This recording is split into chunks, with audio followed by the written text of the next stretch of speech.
এই রেসিপিটা বানানোর জন্য আমি এখানে 1 চামচের মতো পোস্ত নিয়েছি। পোস্তটা আমি আগে শুকনো একটা গুঁড়িয়ে নেব। বন্ধুরা, এই রেসিপিটা বানালে কখন যে 1 থালা ভাত নিমেষে শেষ হয়ে যাবে সেটা বুঝতেই পারবেন না। তো দেখুন, এইভাবে বানালে খুবই ভালো এবং টেস্টি হয়। দেখুন, এরম আমি আগে পোস্তটা শুকনো একটা গুঁড়িয়ে নেব। শুকনো গুঁড়িয়ে নিলে কী হয়, পেস্ট করতে সুবিধা হয়। এবার আমি এখানে দিয়ে দিচ্ছি পেঁয়াজ। কিছুটা পেঁয়াজ নিয়েছি, ছোট্ট একটা পেঁয়াজ নিয়েছি, নিয়ে পেঁয়াজটাকে আমি টুকরো করে দিয়ে দিচ্ছি। এত সুন্দর হয়, আমার তো খুব ভালো লাগে। আপনাদের কেমন লাগে একটু জানাবেন কমেন্টস করে। আশা করছি ভালো লাগবে বা ভালো লাগে। এবার আমি এটা একটা পেস্ট বানিয়ে নিয়েছি। পেস্ট বানানোর পর আমি এখানে 2 চামচের মতো দই দিয়ে দিয়েছি। দইটা জাস্ট পেস্ট করব, একই সাথে আমি পেস্ট করে নিচ্ছি। পেঁয়াজ আর আদা রসুনটা আমি আলাদা ঢেলে নিয়েছি, দিয়ে এবার দইটা দিয়ে দেখুন পেস্ট করে নিয়েছি। এবার আমি ওভেনে একটা কড়াই বসিয়েছি, বসিয়ে 2 চামচের মতো আমি তেল দিয়েছি। এবার এই পেঁয়াজ আর রসুন একসাথে আমি, রসুনটা দিতে ভুলে গেছিলাম, তাই রসুন দিয়ে আমি পেস্টটা আবার বানিয়ে নিচ্ছি। দিয়ে তেলটা গরম হয়ে গেছে, এখানে আমি দিয়ে দিচ্ছি 1 চিমটে মতো কালো জিরে। আমি এখানে বেশি বানাইনি, অল্প পরিমাণে বানিয়েছি, জাস্ট আমার মেয়ের জন্য। আপনারা আপনাদের ফ্যামিলি মেম্বার হিসাবে বানাবেন। আমি আমার মেয়ের জন্য এটা বানিয়েছি। অল্প সামান্য কালো জিরাটা ভাজা হয়ে গেছে। এবার আমি এখানে দিচ্ছি, আমি অর্ধেকটা পেঁয়াজ টুকরো করে রেখে দিয়েছিলাম, সেই পেঁয়াজটা আমি এখানে দিয়ে দিলাম। দিয়ে পেঁয়াজটাকে একটু ভালো করে ভেজে নেব।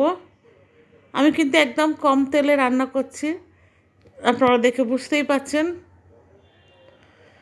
পেঁয়াজটা ভাজা হয়ে গেছে। এবার আমি এখানে দিয়ে দিচ্ছি, আমি এখানে 100 থেকে 150 গ্রামের মতো চিংড়ি মাছ নিয়েছি। ছাড়ানোর পর 1-150 গ্রাম মতো হবে। দিয়ে ভালো করে চিংড়ি মাছগুলো ভেজে নিলাম ওই তেলের মধ্যে। চিংড়ি মাছগুলো ভাজা হয়ে গেছে, দেখতেই পাচ্ছেন। খুব জোর হয়তো 10 থেকে 12টা পিস হবে, বড় চিংড়ি মাছগুলো সাইজে ছিল। এবার একটু লবণ দিয়ে দিলাম। এই চিংড়ি মাছের, এটা কিন্তু মালাইকারি না, জাস্ট চিংড়ি মাছের কারি, প্রন কারি। তা এইটা দিয়ে ভাত খেতে এত সুন্দর লাগে। দিয়ে লবণ আর হলুদ দিয়ে আমি চিংড়ি মাছটাকে একটু ভেজে নিচ্ছি। এবার আমি এখানে পোস্ত, দই আর যে পেস্টটা বানিয়েছিলাম সেই পেস্টটাও দিয়ে দিলাম।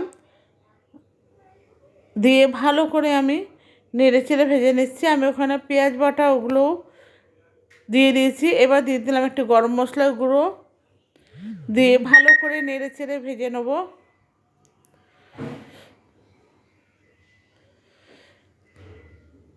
এবার দিয়ে দিচ্ছি আমি এখানে একটুখানি টমেটো পিউরি। আমি একটা ছোট্ট টমেটো পেস্ট করে রেখেছিলাম, সেটা দেখাইনি। দিয়ে টমেটোটা পেস্ট করে আমি এর মধ্যে দিয়ে দিলাম। ভালো করে আমি নেড়ে চেড়ে কষিয়ে নিচ্ছি। আমার কষানো হয়ে গেছে। এবার আমি এখানে দিয়ে দিলাম, যেহেতু নুন একটু কম হয়েছিল তাই জন্য আমি আবার একটু স্বাদ মতো নুন দিলাম। আপনারা আপনাদের স্বাদ মতো দিয়ে নেবেন।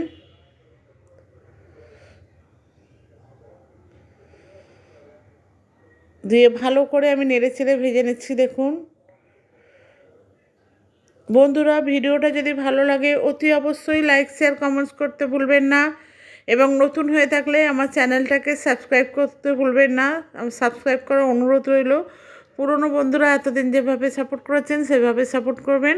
আর ফেসবুক পেজ থেকে দেখে থাকলে আপনার পেজটাকে ফলো করার অনুরোধ রইল।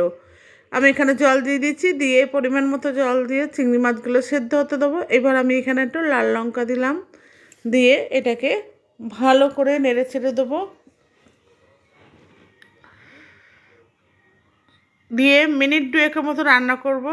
হয়ে গেছে আমার রান্নাটা, আমি একটা পাত্রে ঢেলে নিয়েছি। বন্ধুরা, আজকে এই পর্যন্ত।